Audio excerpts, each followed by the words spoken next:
UP board परीक्षा 2024 की तैयारी में हमने डेरिवेशन की सीरीज चला रखी थी। तो आज की इस वीडियो के माध्यम से हम आपको डेरिवेशन संख्या 24 कराने वाले हैं। आपने 23 डेरिवेशन नहीं देखा है तो देख लीजिएगा, उसमें काफी सारी चीजें बताई थी हमने। एलसीआर परपथ के बारे में, प्रतिबाधा वगैरह सारी कुछ समझा दिया था। तो अब कुछ हम नया नहीं बताएंगे, सीधे सीधे आगे स्टार्ट करेंगे। आज हम करने वाले हैं एलसीआर परपथ की प्रतिबाधा और कलांतर का व्यंजक। यानी कि कुल मिलाकर बात यह है कि एलसीआर यानी कि एक ऐसा परपथ जिसमें एक प्रेरकत्व, एल का मतलब प्रेरकत्व, सी का मतलब क्या है संधारित्र, और आर का मतलब क्या है प्रतिरोध। यदि ये तीनों एक किसी परपथ में जुड़े हुए हैं तो उसका हमको क्या निकालना है, प्रतिबाधा निकालनी है, और उसका हमको कलांतर निकालना है। प्रतिबाधा में छोटे से रूप में आपको सूक्ष्म तरीके से आपको समझाना चाहूं, प्रतिबाधा क्या होती है। यदि किसी परिपथ में दो या दो से अधिक उपकरण लगे होते हैं तो उनकी संयुक्त अवरोध को या धारा के मार्ग में डाले गए संयुक्त अवरोध को हम क्या बोलते हैं, प्रतिबाधा कहते हैं।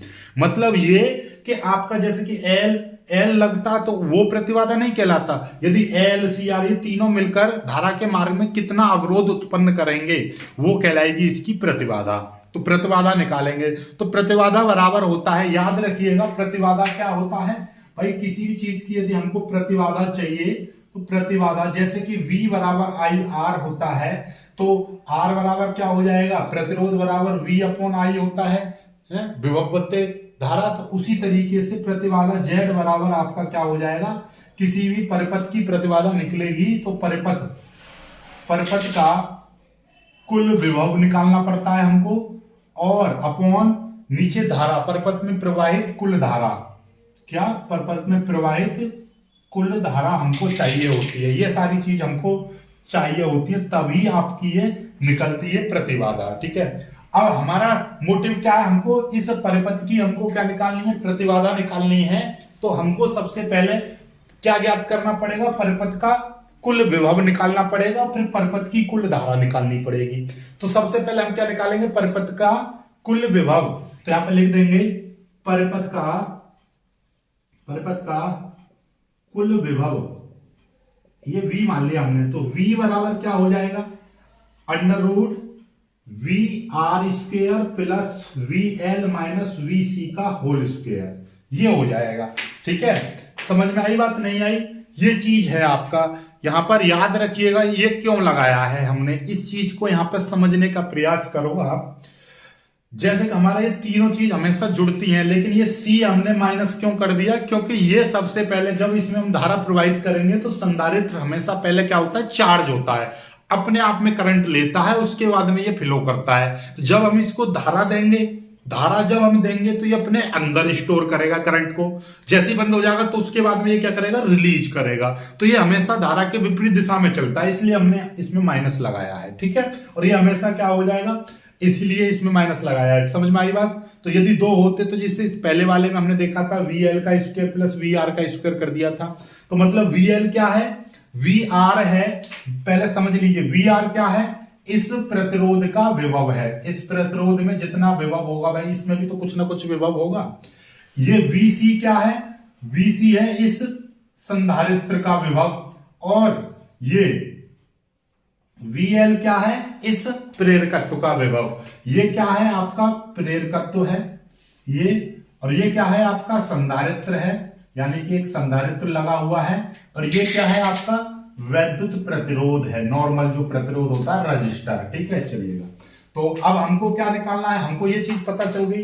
अब VR का मान आपको पता है, नॉर्मली देखिएगा V बराबर क्या हो जाएगा, V बराबर अंडर रूट, देखिए V बराबर आई आर, देखिए V बराबर क्या होता है, आई आर होता है। ठीक है, VL यदि किसी परिपथ में आपका प्रेरकत्व लगा हुआ है तो प्रेरकत्व के द्वारा धारा के मार्ग में जो रुकावट होती है प्लस, ये क्या है, प्रेरकत्व के द्वारा जो धारा के मार्ग में रुकावट डाली जाती है, ये I into XL. I into XL क्यों हो जाएगा, क्योंकि प्रेरकत्व के द्वारा, जैसे कि V बराबर होता है आई आर, यदि यहां पर किसी परिपथ में L लगा हुआ है तो उसका विभव क्या हो जाएगा, प्रेरकत्व का विभव यानी VL बराबर आई आर होना चाहिए, L होना चाहिए, लेकिन L नहीं लिखते हैं, यहां पर क्या लिखते हैं हम, XL लिखते हैं। XL का मतलब क्या है कि L द्वारा धारा के मार्ग में डाली गई रुकावट को हम क्या बोलते हैं, प्रेरण प्रतिघात, इससे पहली वाली वीडियो में बताया था। एक्सएल क्या होता है, इस जहां कहीं पे भी प्रेरकत्व लगा होता है, एल लगा होता है, तो एल के द्वारा धारा के मार्ग में कितनी रुकावट डाली जाती है उसको हम एक्सएल बोलते हैं, यानी कि प्रेरण प्रतिघात।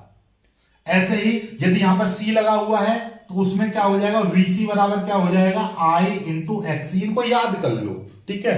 ये क्या है, आई इंटू एक्सी, यानी कि धारा के मार्ग में डाली गई रुकावट जो होती है किसके द्वारा, इस संधारित्र के द्वारा, तो उसको बोलते हैं एक्सी। तो ये माइनस आई इंटू क्या हो जाएगा, एक्सी हो जाएगा। ये स्क्वायर है, ठीक है, कोई दिक्कत नहीं है। v बराबर यहां पे देखिए स्क्वायर था, इसका भी तो स्क्वायर था, ये वी आर का स्क्वायर, यानी कि ये हो जाएगा। तो यहां पर क्या हो जाएगा, देखिएगा ये आई स्क्वायर आर स्क्वायर हो जाएगा प्लस, यहां से मैं आई कॉमन ले लूंगा तो आई स्क्वायर निकल जाएगा बाहर, क्योंकि ये आई दोनों में से कॉमन लूंगा, ऊपर स्क्वायर है, तो यहां पर एक्सएल माइनस एक्ससी का होल स्क्वायर बचेगा। ओके, यहां से भी आई स्क्वायर कॉमन दिखाई दे रहा है, तो हम यहां पर कॉमन ले लेंगे, आई स्क्वायर कॉमन ले लेंगे, तो ये क्या हो जाएगा, आर स्क्वायर प्लस, ये ब्रैकेट लगा दूंगा अंदर ही, और ये हो जाएगा एक्सएल माइनस एक्ससी का होल स्क्वायर, ये हो जाएगा। आई स्क्वायर से अंडर रूट कट जाएगा तो कितना हो जाएगा, आई बचेगा, और अंडर रूट में ये केवल अंदर वाला बचेगा, ये वाला हमने ब्रैकेट लगा ही दिया है, ठीक है। R square plus XL minus XC का होल स्क्वायर। ऐसा क्यों, देखिएगा हमने इसमें से आई स्क्वायर यहां से कॉमन ले लिया, तो ये आपका पूरा एक ब्रैकेट के अंदर ही बचा है, ठीक है। अंडर रूट से स्क्वायर खत्म हो जाएगा, आई बचेगा बाहर, under root R square plus XL minus XC का होल स्क्वायर आ गया, ठीक है।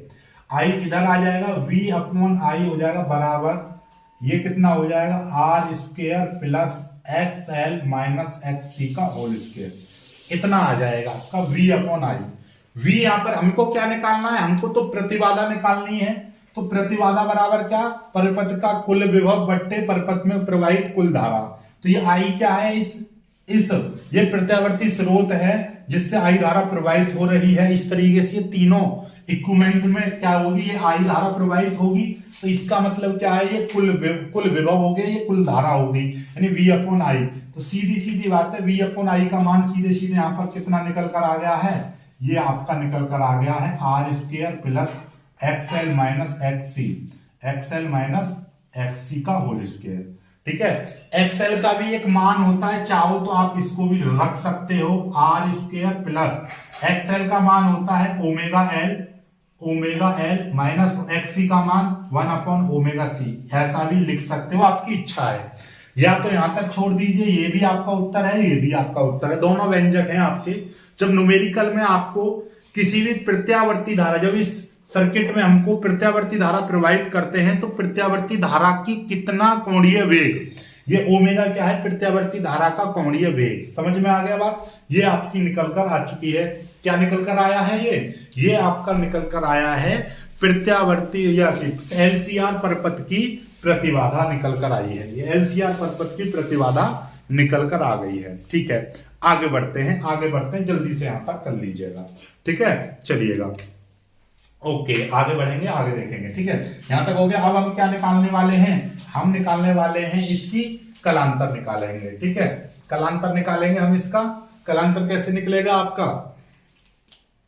कलांतर देखिएगा। अब हम इनके बीच में क्या निकालेंगे, कलांतर, ठीक है। कलांतर क्या निकलता है, टेन फाई का formula VL minus VC upon VR, ये है, ठीक है, कोई दिक्कत नहीं है। तो टेन फाई बराबर फॉर्मूला VL का मान कितना हो जाएगा, आई इंटू एक्सएल माइनस आई इंटू एक्ससी अपॉन ये आई इंटू आर हो जाएगा, VR बराबर आई बार, ठीक है। आई ऊपर से कॉमन ले लेंगे तो क्या हो जाएगा, एक्सएल माइनस एक्ससी, ये एक्सएल है, XL minus XC upon I upon R, I से आई कट जाएगा तो XL minus XC upon R, ये हो जाएगा टेन फाई। तो फाई बराबर क्या हो जाएगा, tan inverse XL minus XC upon R. चाहो तो एक्सएल का मान ओमेगा एल और एक्ससी का मान 1 अपॉन ओमेगा सी भी रख सकते हो इसमें। ये आपका क्या निकल कर आ गया, कलांतर, ठीक है। ये आपका कलांतर निकल कर आ गया, बस इतना करना है आपको, इससे ज्यादा कुछ नहीं करना, इससे ज्यादा कुछ नहीं करना। डेरिवेशन आपका हो चुका है, ठीक है। डेरिवेशन समझ में आया है तो वीडियो को लाइक करना, शेयर करना, चैनल को सब्सक्राइब जरूर कर लीजिएगा।